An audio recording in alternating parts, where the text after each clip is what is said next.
So there are two other types of licensing. There are additional licensing and selective licensing. So these are the two options which the Housing Act 2004 gives to local authorities as optional types of licensing that they can choose to bring in all or part of their area. So all local authorities have to administer mandatory licensing, and they have to to run mandatory licensing schemes, deal with the applications, deal with the enforcement. They're all stuck with it. But local authorities, if they've got some specific issues which affect their local area or part of their local area, which are of concern to them, can choose to bring in an extra form of licensing, either additional licensing or selective licensing across that area, which then which they can then use to drive up standards in the local area. So this is optional for local authorities. If you're wondering just how many of the local authorities run these schemes, then at any given time across both England and Wales together, there's probably going to be around 45 to 50 additional or selective licensing schemes in operation. So given that there's 22 local authorities in Wales and there's around 400 local authorities, about 250 to 300 of which in England can do licensing, then it's not actually that large a proportion of local authorities that choose to use this. So what are these two things, these two extra types of licensing, and why would local authorities choose to give themselves all that extra work? Well, additional licensing schemes, the easiest way to remember them is they deal with additional types of HMOs. And so additional licensing schemes can be brought in if you've got an area with a lot of HMOs that are too small to come under mandatory licensing, but there's significant problems with the management of those properties. Now, the local authority has to be confident that it's tried other means to try to rectify the management of properties across that area before introducing a licensing scheme, and it has to be confident that it can rectify those management problems by using that licensing scheme if it brought it into play. And so this would be covering any HMOs that are too small to come under mandatory licensing. Before the local authority can bring this in, he's got to have evidence of the poor management, the management problems, and then he's got to have done some form of consultation with the public. It's usually quite extensive consultation in order to find out what they think about the proposal to bring in additional licensing. It's got to be commensurate with its overall housing strategy. So all councils will have an overall housing strategy that covers much more than just privately rented accommodation and enforcement issues around it. It'll cover things like homelessness, housing for disabled people, social housing, provision of new social housing, all of that sort of thing. And so private housing is just one part of what local authorities are looking at with their overall housing strategy.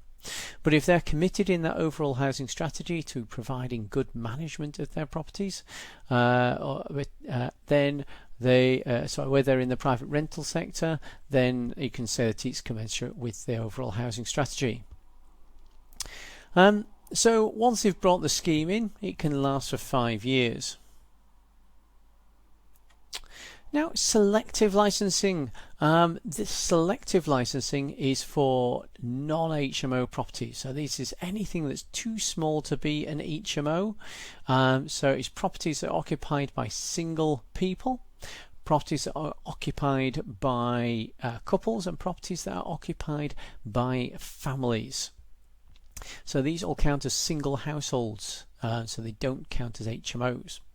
And so the local authority, if you're in Wales, can bring in selective licensing if they think that they're in an area they've found evidence of low housing demand and antisocial behaviour that is persistent in that area, and some or all of the landlords in that area are not taking enough action to try and address this. Now, particular type of landlord that they're trying to target here are what they call absentee landlords. So these are landlords that have rented their property out to a bunch of tenants, but then aren't really proactively taking care of that property, and sometimes their tenants can act in an antisocial manner, which then starts to have an impact on the local area and the neighbours.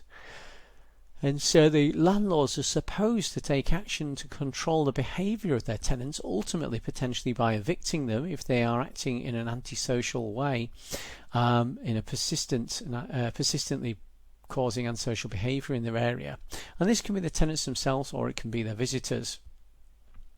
So the idea for these schemes is the local authority can literally draw, as it does with selective licensing, it can draw a circle around the geographical area on the map where it thinks the problem is occurring, and then it brings in a selective licensing scheme covering all of the rented accommodation that is singly occupied in that area. And so the licensing schemes for selective licensing, as with additional licensing, will address the problems generally when they're used in combination with a number of other measures. And so what these licensing schemes allow is for the local authority to focus its resources either through additional or selective licensing across one geographical area, which might be one part of their local authority area, or it might be the whole of their local authority area if the problem is widespread. And they can coordinate the action of a number of stakeholder bodies such as the police, the fire brigade, rehousing and homelessness prevention services, antisocial behaviour teams within the council, waste services within the council, for ensuring proper provision of waste, trying to reduce fly tipping, graffiti and vandalism services, which are often covered broadly by the term street scene and street care improvement services. And so a whole range of stakeholders can be brought in. More progressive authorities will start to draw on public health bodies, and they will link up with primary care bodies in the area in order to use NHS funding to link up their visits and their inspections with looking at health issues that are occurring within the area. And so these licensing schemes are not just about driving individual property improvements, they can also be used to focus action to drive social improvement across an area. And the landlords form part of that action through the conditions of the license. And so further to this, in England, they've actually expanded the reasons which local authorities can use to bring in selective licensing. So remember, that's licensing for properties that are singly occupied, so single people, couples or families that are renting. And so they've brought it in for areas where there's just general levels of poor property conditions. High levels of migration, so this is usually inward migration. You've got a surge of maybe asylum seekers, refugees or migrant workers coming into one particular area, and that can have some quite significant social effects within the area. High levels of deprivation. And so the deprivation, the indices of deprivation, I suggest you Google if you're unclear on what they are. There are a set of measures which look at the levels of poverty and well-being and health across an area and economic success of an area. And so these indices of deprivation measure all of these things. So if you've got high levels of deprivation, it means you've got major problems with these issues across an area. And finally, high levels of crime. You've got strong concentrations of crime across an area, then licensing schemes can be brought in order to use some of the conditions in a license to mean that if the tenants are causing crime or antisocial behaviour, the landlords can be pressured into working with the authorities to either address that behaviour or to evict the tenants and move them out of that area. And they can also be required to put in place what they call target hardening measures, and so these are measures to reduce the chances of burglaries at their properties. And so licensing, whether it be additional for HMOs or selective for singly occupied properties, can be used to drive focused area improvement activities by local authorities. And these schemes, whether they be additional or selective, last for 5 years, which gives plenty of time for local authorities to bring in some of those measures.